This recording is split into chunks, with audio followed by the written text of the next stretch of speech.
Hi guys, and welcome along to the next in the series of lockdown lessons. I believe this is day 93 of lockdown, recording this on the 17th of June. 93 days so far. I think it's worth reflecting just before we press on with the content for this video, just reflecting on the unemployment data which was published earlier in the week, which showed that the unemployment percentage in the UK still stands around the 3.9% mark. Now that is pretty much unchanged from the previous quarter, and it shows that the government's furlough scheme currently in place for millions of workers in the UK is doing its job because they remain technically still in employment. Now, as that scheme is unwound through the summer months, finishing in October, the current plan anyway, it'd be interesting to see what happens to the unemployment rate and the unemployment numbers in the UK, whether we see a sharp rise in unemployment numbers as we move into the publishing of the figures in the next quarter. Okay, as I said, today we're going to look at types of unemployment. So this is for my year 10 students, but not exclusively. So if you're an A-level economist, you still find this of some use. So 6 types here, which are addressed in your textbook. And so those are the 6 types which I'm going to just briefly mention now. So number 1, seasonal unemployment, to do with the seasons of the year, obviously.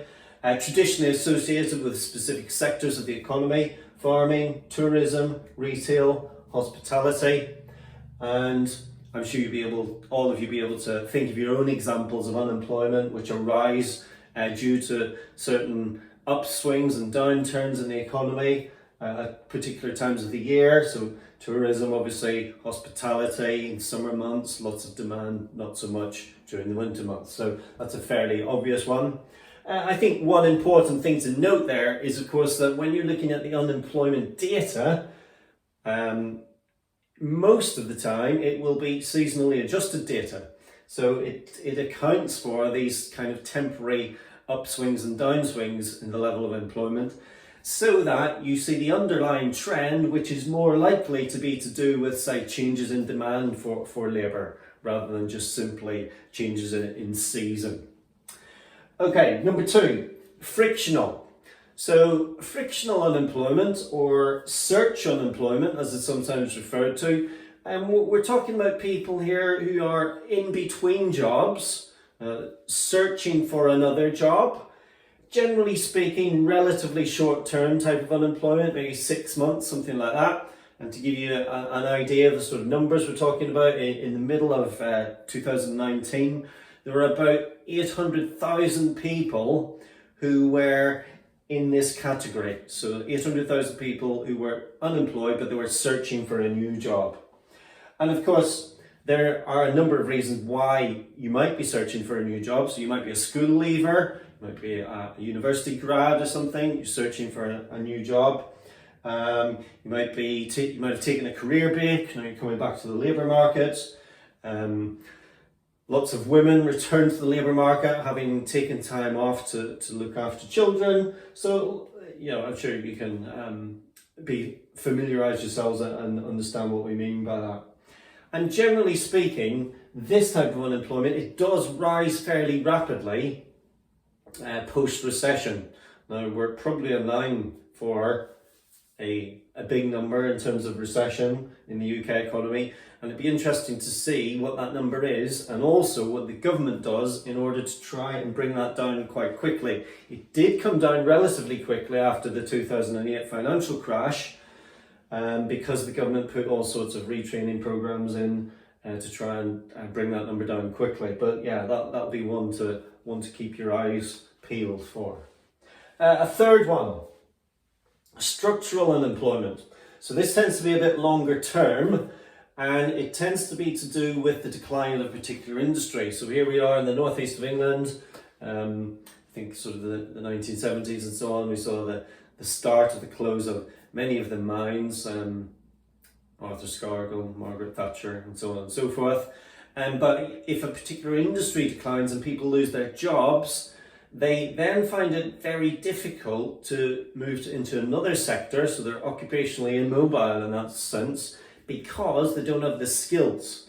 And again, they would require a lot of retraining and reskilling and upskilling in order to move into a new and thriving and blossoming sector. And I think the other important thing to mention about this would be to say that this tends to be associated with a particular region. So mining in the northeast, shipbuilding, if you think of there's the steel plants in Wales, which is under, it's under a lot of pressure from competition from abroad, so whether or not that will remain a viable proposition in the long term, who knows, but that could lead to a lot of structural unemployment. Number 4 is cyclical or demand deficient, and that's cyclical. What does that sound like? Economic cycle. So we've got the economic cycle here, boom, recession, recovery. You're familiar with that. And of course, cyclical unemployment would arise whenever the cycle is bottoming out. So when there's a reduction in demand, there's a bottoming out of the economic cycle. And you could, those of you who are really good to see the way you're using diagrams, by the way, year 10. And so we've got a macro diagram here with AD very far off to the left. That's what we call a big output gap, negative output gap, very far away from full employment. And obviously if it's far from full employment, there must be lots of unemployment, but that's a great way to illustrate your demand deficient unemployment.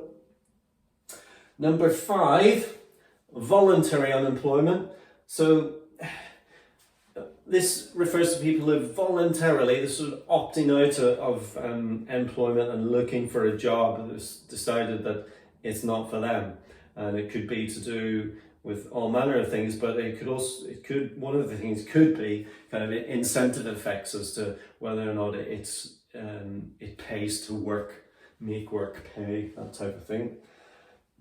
And finally, number 6, which is becoming more predominant just due to the nature of the world we're living in and the era in which we're living in. So this is technological unemployment, whereby people are being replaced by automated processes, which can be done by computers or machines or AI or whatever it might be. And no doubt that will continue to be the case in the future. Okay, ladies and gentlemen, I'm going to leave it at that for today. And let me know about your comments below about what I